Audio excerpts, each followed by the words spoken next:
नमस्कार साथियों, स्वागत है आप सभी का स्टडी IQ PCS के इस इन्फॉर्मेटिव प्लेटफॉर्म पर। मेरा नाम है अभिषेक और आज बिहार की खबर में हम बात करने वाले हैं बिहार राज्य के बारे में, बिहार राज्य की परिस्थितियों के बारे में और एक मांग के बारे में जो कि बिहार के लिए हमेशा से उठाई गई है यहाँ के राजनीतिक दलों के द्वारा। और वो ये है कि स्पेशल स्टेटस मिलना चाहिए बिहार राज्य को, बिहार को एक विशेष राज्य का दर्जा मिलना चाहिए।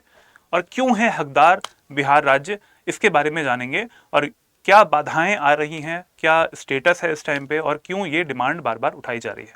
पूरा वीडियो जरूर देखिएगा। बिहार के लोगों के लिए, बिहार के एस्पिरेंट्स के लिए, बिहार के स्टूडेंट्स के लिए ये जानना बहुत ज़रूरी है कि जो स्थिति है वो क्या है और क्या ऐसा हक हमें जो है वो मिल सकता है क्या, विशेष राज्य का अधिकार। देखते हैं इस वीडियो में, पूरा देखिएगा शुरुआत से अंत तक। लास्ट में एक क्वेश्चन भी है, उसका भी आंसर देना है आपको कमेंट बॉक्स में। चलिए स्टार्ट करते हैं वीडियो को। इस चैनल को जरूर सब्सक्राइब कर लें। BPSC स्टडी IQ को बिहार से रिलेटेड बहुत सारे वीडियोस यहाँ पर आते जा रहे हैं और जरूर देखें। नोटिफिकेशंस के लिए आपको यहाँ पर इसको सब्सक्राइब करना पड़ेगा। चलिए, तो न्यूज की हेडलाइन आप देखेंगे यहाँ पर, Bihar seeks special category status, ₹1.59 lakh crore grant from 16th finance commission. ये बिल्कुल अभी की ही न्यूज है और 16th फाइनेंस कमीशन जो है उससे डिमांड भी करी गई है। हमारे जो फाइनेंस मिनिस्टर हैं बिहार राज्य सरकार के, उनकी तरफ से, सम्राट चौधरी जी हैं, उनकी तरफ से किया गया है। और दूसरा भी आर्टिकल आप देख पा रहे हैं, Bihar makes fresh demands for special status before 16th finance commission. तो डिमांड है क्या? हमेशा से बिहार सरकार, कोई भी सरकार रही हो, हमेशा से एक डिमांड रहती है कि भाई इसको एक विशेष राज्य का दर्जा मिलना चाहिए। तो व्हाट आर द बेनिफिट्स, ऐसा क्या है कंडीशन कि हम मांग कर रहे हैं बिहार राज्य के लिए और क्यों है ऐसा, what are the reasons and उसके बेनिफिट्स क्या मिलने वाले हैं, उसके फायदे क्या होंगे बिहार राज्य के लोगों के लिए, बिहार की जो अर्थव्यवस्था है उसके लिए भी। चलिए जानते हैं। न्यूज का आर्टिकल तो हो गया, लेकिन मुद्दा जरूरी है आप लोगों को समझना। तो हुआ ऐसा था कि मेंबर्स जो है 16th फाइनेंस कमीशन के, उन्होंने बिहार को विजिट किया है। 3 से 4 दिन के लिए वो यहाँ पर रहे थे, पटना में रहे और उनकी मीटिंग हुई बिहार सरकार के जो मंत्रीगण हैं उनके साथ में। हमारे चीफ मिनिस्टर जो है वो बैठे हुए हैं यहाँ पर, उप मुख्यमंत्री सम्राट चौधरी जी हैं, वित्त मंत्री भी हैं, वो भी बैठे हुए हैं, उनके साथ में मीटिंग्स हुई हैं। तो एक यहाँ पे लिखा भी हुआ है, विशेष श्रेणी का दर्जा जो है उसकी मांग करी है बिहार सरकार के जो लीडर्स हैं उनके द्वारा भी। फ्रेश डिमांड करी गई है, पहले तो करते थे लेकिन बाद में क्या हुआ कि केंद्र सरकार की तरफ से इसको रिजेक्ट कर दिया गया था और अब फिर से एक नई मांग जो है वो उठाई गई है। इसके साथ साथ बिल्कुल भाई अभी के लिए बिल्कुल नई जो सहायता है वो रखी, सहायता की मांग करी गई है कि भाई फंडिंग जो है वो जारी की जाए 1.59 लाख करोड़ रुपीस की। हमारे जो वित्त मंत्री हैं उन्होंने ऐसा किया है, भाई बिहार को एक स्पेशल पैकेज मिलना चाहिए, 1.59 लाख करोड़ जो है वो मिलने चाहिए अभी, बिल्कुल urgently. It is the need for the upliftment of the people, मतलब बिहार की जो गरीबी है वो समस्या जो है वो उसके समाधान करने के लिए। तो ये एक फ्रेश डिमांड है। ये जानना जरूरी है कि चेयरमैन कौन है 16वें वित्त आयोग के, ये हमारे अध्यक्ष हैं, उनका नाम है अरविंद पंगरिया। ठीक है, अरविंद पंगरिया ये हैं 16th फाइनेंस कमीशन के चेयरमैन। नेक्स्ट पॉइंट यहाँ पर, इन द प्लानिंग कमीशन। ये हुआ ऐसा है कि जब प्लानिंग कमीशन, जब हमारा इससे पहले जब नीति आयोग नहीं आया था तो उस दौरान प्लानिंग कमीशन जब चला करता था तो उस टाइम पे राज्यों को, जितने भी राज्य थे हमारे, उन सबको 2 श्रेणी में बांटते थे। एक था हमारा जो कि स्पेशल कैटेगरी का रहता था, दूसरा था हमारा सामान्य श्रेणी का। ठीक है, एक जनरल कैटेगरी होती थी और एक स्पेशल कैटेगरी होती थी। लेकिन आप सभी को पता होगा कि जब प्लानिंग कमीशन को अबॉलिश कर दिया गया, समाप्त कर दिया गया है और 1 जनवरी 2015 से नीति आयोग को स्टार्ट किया गया था, तो ये जो प्रोविजन था राज्यों को 2 भागों में डिवाइड करने का, वो तब से समाप्त हो चुका है। तो सामान्य श्रेणी और स्पेशल कैटेगरी वाला जो है, स्पेशल जो इसकी विशेष श्रेणी थी वो तब से समाप्त हो गई है। तो जो डिमांड है वो फुलफिल अभी तक नहीं हो पा रही है। 10 साल से ज़्यादा चीज़ हो चुकी है। 1 जनवरी 2015 को नीति आयोग आया था और उसके बाद में 10 साल अभी हो चुके हैं, 2025 आ चुका है और ये डिमांड हमारी सरकार तब से कर रही है। चलिए, अब why special category status to Bihar is justified. हमें जानना जरूरी है कि क्यों ऐसी चीजें हैं कि भाई बिहार को मिलना चाहिए यह दर्जा। बहुत इंपॉर्टेंट ये पॉइंट्स है, इनको जरा समझिएगा। और ये बिल्कुल फैक्ट्स है, ऐसा नहीं कि मैं बना के कोई चीज बोल रहा हूं या फिर सरकार के जो डेटा है वो बिल्कुल फैब्रिकेटेड है, ऐसा बिल्कुल नहीं है। What is the reality that is represented here. देखिए, यहाँ पर कुछ चुनौतियां जो है वो आ रही हैं जो कि हिस्टोरिकल भी हैं और लोकेशनल भी हैं। बिहार की जो स्थिति है, जो लोकेशन है यहाँ की, वो कैसी है। बिहार के उत्तर की तरफ आप देखोगे, वहां पर क्या है, नेपाल पड़ रहा है, वहां से बहुत सारी नदियां आ रही होती हैं, पहली बात तो। ठीक है, नेचुरल कैलामिटी ठीक है, राष्ट्र एक तरीके से जो आपदाएं आ रही होती हैं वो नदियों के रूप में आती हैं, नदियों के जो जल स्तर बढ़ता है, बाढ़ आती है, तो उससे आ रही होती है यहाँ पे। वो हमेशा से हर साल ऐसा होता है कि बाढ़ आएगी और लोगों की जान और माल का नुकसान होगा। ठीक है, तो उसके लिए सरकार ने किया क्या है, केंद्र सरकार ने क्या किया है? राज्य सरकार तो करती ही है, केंद्र सरकार ने इसके लिए स्पेशल पैकेज रखना चाहिए हमेशा से, और ये एक समस्या है, हमेशा के लिए परसिस्टेंट समस्या है। तो इसके लिए, और दूसरी चीज ये है कि हिस्टोरिकल, ठीक है, हिस्टोरिकल जो एक चैलेंज है वो ये है कि जब बिहार राज्य से झारखंड को जब अलग किया गया था, तो उस टाइम पे जितना भी मिनरल रिच एरिया था, जितना भी खनिज वहां पे मिल रहे थे, वो सारे कहाँ पे चले गए? वो मेजरली ऑल द पार्ट्स जो है वो चले गए किसमें? झारखंड में। बिहार के पास बचा बहुत ही कम, ठीक है, 3% के आसपास बचा, जितना कि पहले था। 100% में से करीबन 3% के आसपास जो है वो बचा हुआ है, और पूरा जो मिनरल का रिच बेल्ट थी वो सब चली गई झारखंड के पास में। तो ये बड़ी समस्या होगी वहां पे। ठीक है, लैक ऑफ इंडस्ट्रियल डेवलपमेंट, औद्योगिक विकास की भी कमी देखने को मिलती है हमारे बिहार राज्य में। ठीक है, तो ये एक बड़ा पॉइंट है। सीमित निवेश, लिमिटेड इन्वेस्टमेंट भी होता है, ये भी एक बड़ा पॉइंट है कि भाई बिहार में इन्वेस्टमेंट कोई करना नहीं चाह रहा। किसी और राज्य से बड़ी बड़ी कंपनीज होती हैं, वो गुजरात जा रही हैं, वो महाराष्ट्र जा रही हैं, वो यूपी में भी अब आ रही हैं, लेकिन ऐसा क्यों नहीं हो रहा कि वो बिहार में आ रही हैं? हम ग्लोबल समिट तो बहुत सारी कर रहे होते हैं, ठीक है, पूरे इंडिया में नेशनल इन्वेस्टमेंट समिट कर रहे होते हैं, लेकिन तब भी इन्वेस्टमेंट नहीं आ पा रहा है। तीसरा है स्टेट पार्टीशन, जो कि मैंने आपको बता दिया। स्टेट पार्टीशन का बहुत बड़ा नुकसान हुआ है बिहार राज्य को, और पार्टीशन होने से ये तो डिमांड थी, मतलब साउथ बिहार के लोगों की डिमांड थी, जो कि अब झारखंड बन चुके हैं। उनका ऐसा कहना था कि बिहार राज्य में डेवलपमेंट, साउथ बिहार में डेवलपमेंट नहीं हो रहा है, नॉर्थ बिहार में ही सारा डेवलपमेंट हो रहा है। तो जब ये पार्टीशन हो गया, होने के बाद में सारा जो भी मिनरल वाला पार्ट था, जो कि कच्चे माल वाला पार्ट होता है, माइंस थी, वो सब चली झारखंड के पास में, बिहार के पास में कुछ बचा ही नहीं। डिजास्टर्स के बारे में मैंने बोला, फ्लड आते हैं यहाँ पे, ठीक है, फ्लड होते हैं, ड्रॉट कंडीशंस होती है, सूखा पड़ने की स्थिति हो जाती है, इरिगेशनल इश्यूज हैं, बहुत ऐसी समस्याएं देखने को मिलती हैं कि वहां पर बाढ़ की स्थिति है, और कभी कभी ऐसा होता है सूखा पड़ने लगा, कभी कभी ऐसा हो रहा है कि वहां पर जो खेती की जा रही है उसमें सिंचाई के लिए व्यवस्था नहीं है। सिंचाई के लिए डिपेंडेंट हम किस पे हैं? रेनफॉल पर डिपेंडेंट है, ठीक है, we are dependent on rainfall. Proper irrigation system नहीं है वहां पर। कहाँ कहाँ पे नहरें हैं? देखा जाए तो बिहार में अगर आपसे पूछें कि नहरों की जो संख्या है वो बताइए, तो बहुत ही गिनी चुनी संख्या है नहरों की वहां पर। ठीक है, लाइवलीहुड इश्यूज हैं, आजीविका के से संबंधी जो मुद्दे होते हैं, ये सारे इश्यूज हैं। इनकी वजह से इट इज, वी कैन से कि ये जस्टिफाइड है हमारा स्पेशल कैटेगरी स्टेटस, राइट? ये सबने देखा होगा, ये सारी चीजें आप लोगों ने भी। लास्ट है इकोनॉमिक स्टेबिलिटी, बिल्कुल भी नहीं है लोगों में। अगर देखा जाए तो प्रति व्यक्ति आय, per capita income is also very less. ठीक है, तो ये एक बड़ी समस्या हमारे बिहार राज्य में आ पाती है। साथ में और भी कई सारी चीजें हैं, जैसे लैक ऑफ इंफ्रास्ट्रक्चर, बुनियादी ढांचे की कमी है, अवसंरचना जो है उसकी कमी है। अवसंरचना किस तरीके की होती है? एक होती है फिजिकल इंफ्रास्ट्रक्चर, जो कि हमें सड़कों के रूप में, स्कूलों के रूप में, हॉस्पिटल्स के रूप में, पुल के रूप में, ये सब हमें दिखती है। ये हो गया फिजिकल, जो कि हमें दिखता है। पर इसके अलावा डिजिटल इंफ्रास्ट्रक्चर ये भी जरूरी है। ठीक है, डिजिटल तरीके से हम कितना आगे बढ़ पाए हैं बिहार राज्य अन्य राज्यों की तुलना में? पॉपुलेशन तो है 13 करोड़, लेकिन क्या डिजिटल तरीके से जो डेवलपमेंट है वो हो पाया है? वो देखने वाली बात है, और वो नहीं हो पाया डेफिनेटली। दूसरा है सोशल इंफ्रास्ट्रक्चर, सामाजिक रूप से जो एक अवसंरचना होती है, क्या इतना स्ट्रेंथन बने हुए हैं बिहार के लोग कि वो अपने आप से, क्या इतना स्किल्ड हैं वो लोग, कौशल उनके अंदर है, कुशलता उनके अंदर है कि वो आय अपनी दोगुनी कर सकते हैं, आय अपनी बढ़ा सकते हैं? तो ये एक बड़ा पॉइंट इशू है, जिसकी वजह से we can say special category status is justified. इसके अलावा क्या क्या है? इसके अलावा हेल्थ केयर सिस्टम इतना अच्छा नहीं है, ठीक है, हॉस्पिटल्स बहुत ही कम है, इतना बड़ा राज्य है, 13 करोड़ जनसंख्या है, 2 एम्स, ठीक है, 2 एम्स, दूसरा एम्स तो अभी बन रहा है। एजुकेशन सिस्टम, ये तो आप जानते ही होंगे, शिक्षा जो स्कूली लेवल की होती है, स्कूल एजुकेशन, उसके बाद में कॉलेज एजुकेशन, ठीक है, और उसके बाद में हायर एजुकेशन की बात करें तो बहुत ही कम आपको वहाँ पर इंस्टीट्यूट्स मिल पाएंगे। आईआईटी पटना, एनआईटी पटना, उसके बाद में देखा जाए तो कौन से ऐसे इंस्टीट्यूट्स हैं जो कि बहुत ही ज़्यादा बड़ी यूनिवर्सिटीज़ हैं? बच्चे जो वहाँ पे पढ़ाई कर रहे होते हैं, वो ग्रेजुएशन भी 3 साल का ग्रेजुएशन जो है वो 4 से 5 साल में कर रहे होते हैं। तो शिक्षा व्यवस्था उतनी अच्छी नहीं है। That is why the people, the students are coming to the Delhi part. क्यों आते हैं दिल्ली के लिए? तो इसीलिए आते हैं क्योंकि वहाँ पे शिक्षण संस्थान अच्छे नहीं मिल पा रहे, वहाँ पर भरोसा नहीं है वहाँ के परिवारी जनों को कि भाई मेरा बच्चा अगर यहाँ पे पढ़ाई करेगा तो उसका साल वेस्ट होगा डेफिनेटली। 3 साल की डिग्री 5 साल में मिलने वाली है, ठीक है। तो ये सब हमारे इंफ्रास्ट्रक्चर में आते हैं। अगला पॉइंट क्या है? अगला पॉइंट आता है कि हाँ, यहाँ पर इंपॉर्टेंट है कि 2013 में रघुराम राजन जो समिति है उसने भी बिहार को सबसे कम विकसित राज्य की श्रेणी में रखा था। तो हमारे पास में एविडेंस भी है कि हाँ भाई, जस्टिफाई रोल है ये चीज़ की, एक स्पेशल स्टेटस मिलना चाहिए। जो सबसे गरीब राज्य होते हैं उनमें आता है। पॉवर्टी और ये सोशल डेवलपमेंट, इसके लिए क्या है भाई, मल्टी डायमेंशनल पॉवर्टी इंडेक्स कौन निकालता है? नीति आयोग निकालता है।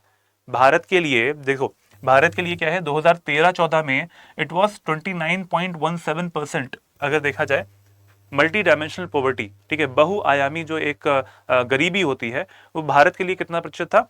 29.17% था 2013-14 में। 10 साल हो गए, लगभग 10 साल हो गए, 9 साल हो गए, 11.28% हो गया पूरे भारत के लिए। लेकिन 2022-23 में बिहार का अभी भी 26.59% है। बिहार अभी भी मल्टी डायमेंशनल पॉवर्टी में लगभग 27% के आसपास वो अभी भी बना हुआ है। कब की बात है ये? 2022-23 के डेटा की बात है। तो अगर हम देखें मल्टी डायमेंशनल पॉवर्टी इंडेक्स में, एमपीआई में भी बिहार अभी भी पीछे है। हमने इंप्रूव किया है बाय द वे, पहले से काफी इंप्रूव किया है, लेकिन अभी भी हम पीछे हैं। ठीक है, तो यहाँ पर ये कुछ रीजन है जो कि बताते हैं कि हम अभी भी पीछे हैं। जैसे कि ये आर्टिकल का मैंने यहाँ पे इनपुट दिया है, बिहार, झारखंड और Meghalaya had the highest share in the multi dimensional poor population 2019 से 21 के बीच में। 19 से 21 के बीच में जो बहुआयामी गरीबी का जो एक सूचकांक है, उसमें बिहार है, झारखंड है और साथ में मेघालय, वो इस कैटेगरी में आ पाते हैं, गरीबी वाले राज्यों की श्रेणी में आते हैं। ठीक है, तो ये एक बड़ा, मतलब बिहार जैसे राज्य को, जिसमें कि 13 करोड़ की पॉपुलेशन आपको मिल रही है, उसका कंपैरिजन हो रहा है मेघालय जैसे राज्य से, जो कि एक नॉर्थ ईस्टर्न स्टेट्स में आ रहा है। उसकी तो अलग समस्याएं हैं, लेकिन बिहार को और झारखंड को ऐसा क्या हो गया कि यहाँ पे भी समस्या आ रही है, यहाँ पे भी गरीबी है। तो ये समझना पड़ेगा कि yes, we are in the need of special status, we are in the need of special status, मिलना चाहिए, राइट? चलिए, तो what is the special category? ये विशेष श्रेणी होती क्या है? स्पेशल कैटेगरी में होता है क्या है, इसको एससीएस बोलते हैं। ठीक है, स्पेशल कैटेगरी स्टेटस भौगोलिक और सामाजिक आर्थिक रूप से पिछड़े राज्यों को ये दिया जाता है। ये इस तरीके से वर्गीकरण किया गया था। ठीक है, सोशियो इकोनॉमिक बैकग्राउंड बैकवर्ड जो है वो स्टेट्स को दिया जाता है। और हमारे पास में हमने देखा भी कि वी हैव दिस एविडेंस कि we are the poor state. Bihar जो है एक पुअर स्टेट है, तो हमें मिलना चाहिए। संविधान में एससीएस का प्रावधान नहीं है। ठीक है, संविधान में ऐसा कोई भी स्टेटस के लिए की बात नहीं करी गई कि ये राज्य जो है वो बहुत रिच राज्य है। दिल्ली जो है वो बहुत ही रिच है, अभी 1 लाख करोड़ का उन्होंने बजट पेश किया है, और बिहार जो है वो बहुत ही गरीब है। ऐसा कहीं पे प्रावधान नहीं है संविधान में। ठीक है, और यह वर्गीकरण बाद में 1969 में 5वें वित्त आयोग की सिफारिशों के आधार पर किया गया था। कब किया गया था? 1969 में 5th फाइनेंस कमीशन जो था, उसके जो रिकमेंडेशंस थी, तब इसको किया गया था कि हाँ भाई, ऐसा कुछ होना चाहिए। State should be divided into 2 categories, एक होता है हमारा स्पेशल वाली, एक होती है जनरल वाली कैटेगरी। ठीक है, तो 1969 में किया गया था सिफारिश में। नेक्स्ट आ रहे हैं इसमें कि क्राइटेरिया क्या होता है। ठीक है, गाडगिल रिकमेंडेशंस आई थी, तो गाडगिल रिकमेंडेशंस के तौर पर what was the criteria to identify a state कि भाई ये जो है वो स्पेशल कैटेगरी वाला स्टेट है। तो वहां पर क्या हमारा बिहार स्टेट फुलफिल कर रहा है कंडीशंस को, आइए देखते हैं। पहाड़ी इलाका होना चाहिए, चलो पहाड़ी इलाका तो उतना नहीं है हमारे बिहार में, और कंडीशंस देते हैं। दूसरा है यहाँ पर low population density and large proportion of tribal population. तो ट्राइबल पॉपुलेशन भी उतनी ज़्यादा नहीं है बिहार राज्य में, तो ये एक कंडीशन थी जो कि बिहार फुलफिल नहीं कर रहा होता है। सेकंड कंडीशन जो है वो फुलफिल नहीं कर रहा होता है कि भाई ट्राइबल पॉपुलेशन उतनी ज़्यादा नहीं मिलती है आपको। Strategic location on border with neighbouring countries, yes, neighbouring country है नेपाल के साथ में, पड़ोसी देशों की सीमाओं पर रणनीतिक स्थान, एक तो ये इंपॉर्टेंट है क्योंकि ये इंटरनेशनल बॉर्डर पे पड़ रहा होता है। Backwardness in economic and infrastructure, ये एक मेजर पॉइंट है जिसको हम लोग हाईलाइट कर रहे हैं, हमारी जो सरकार है वो भी हाईलाइट कर रही है कि बैकवर्ड है Bihar state in terms of economic and infrastructure. ठीक है, next point is the unviable nature of the state finances. बहुत बड़ा पॉइंट है ये वाला भी। क्यों? क्योंकि जितनी भी खदानें थी, जितनी भी माइंस थी, वो सब कहाँ चली गई? झारखंड में चली गई। झारखंड में जाने के बाद में जो आय के साधन थे बिहार राज्य के, रेवेन्यू कहाँ से आएगा? रेवेन्यू डिपार्टमेंट के पास में रेवेन्यू लाने के लिए कौन सी चीजें हैं? बिहार बन के रह गया है एग्रीकल्चरल स्टेट, और एग्रीकल्चर भी कितना हो पाएगा? लैंड तो उतनी है ना, लैंड फिक्स है, अब कितना ज़्यादा बढ़ा लोगे? इंटेंस एग्रीकल्चर कर लोगे तो उसमें आपको किसानों के पास आय तो है नहीं। तो जब आय नहीं है तो उर्वरक कैसे यूज़ करेंगे, फर्टिलाइजर कैसे यूज़ करेंगे, कीटनाशी यूज़ करना है, नए बीज यूज़ करने हैं। तो उन सब में हम धीरे धीरे आगे बढ़ रहे हैं। लेकिन देखा जाए तो नुकसान बहुत ज्यादा हुआ है पार्टीशन के बाद में, झारखंड के अलग हो जाने के बाद में। तो दोनों कंडीशन यहाँ पे इंपॉर्टेंट है ये वाली, इनकी वजह से हमने बोला है कि we are in the need of that special status. चलिए आगे बढ़ते हैं और देखते हैं कि बेनिफिट्स क्या मिलेंगे। ठीक है, इसको अगर मिल गया, बिहार राज्य को स्पेशल स्टेटस का दर्जा मिल जाता है, तो उसके लाभ क्या होने वाले हैं। तो लाभ में देखिए, सेंट्रल असिस्टेंस जो है, किसी भी सेंट्रल गवर्नमेंट की जो स्कीम्स होती हैं, सेंट्रली स्पॉन्सर्ड स्कीम्स जो होती हैं, उनमें आपने देखा होगा व्हाट इज द रेशियो, 90 और 10 का रेशियो होता है। ठीक है, 90% कौन देता है, सेंट्रल गवर्नमेंट दे रही होती है। सेंट्रली स्पॉन्सर्ड स्कीम्स में 90% जो इनपुट होता है, जो पैसे होते हैं, वो कौन देती है, यूनियन गवर्नमेंट देती है, और 10% देती है राज्य सरकार। तो वहां पे, और जनरली जो बड़े स्टेट्स होते हैं उनमें क्या होता है, 60-40 का रेशियो होता है, 60% देती है केंद्र सरकार, 40% देती है राज्य सरकार। तो ये जो 60-40 से जब बिहार राज्य 90-10 में चला जाएगा, तो जो बचा हुआ 40% से 10% का जो गैप है, 30% का, वो जो बिहार राज्य है वो अपने ऊपर खर्च कर पाएगा, पहली बात तो।